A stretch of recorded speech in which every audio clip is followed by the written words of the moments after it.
But the great prize for this country, the opportunity ahead, is to use this moment to build a truly global Britain. A country that reaches out to old friends and new allies alike. A great global trading nation and one of the firmest advocates for free trade anywhere in the world. That starts with our close friends and neighbours in Europe. So as a priority, we will pursue a bold and ambitious free trade agreement with the European Union. This agreement should allow for the freest possible trade in goods and services between Britain and the EU's member states. It should give British companies the maximum freedom to trade with and operate within European markets, and let European businesses do the same in Britain. But I want to be clear.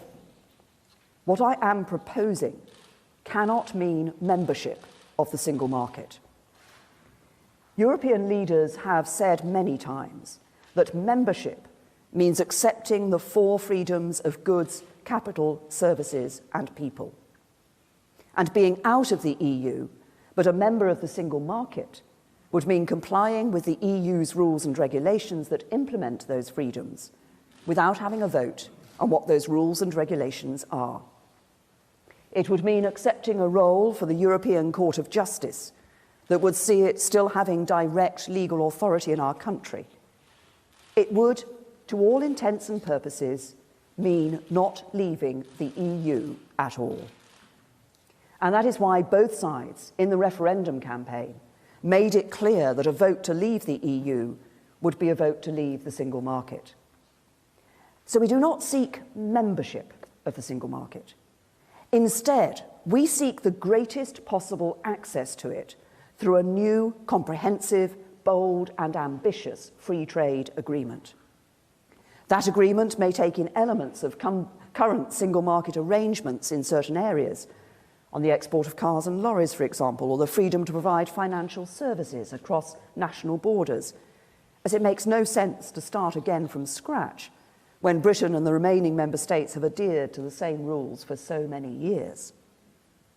But I respect the position taken by European leaders who have been clear about their position, just as I am clear about mine.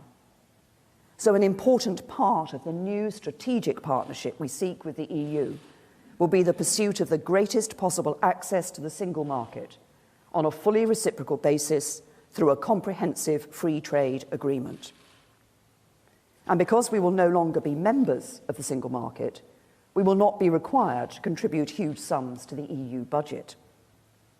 There may be some specific European programmes in which we might want to participate. If so, and this will be for us to decide, it's reasonable that we should make an appropriate contribution. But the principle is clear. The days of Britain making vast contributions to the European Union every year will end.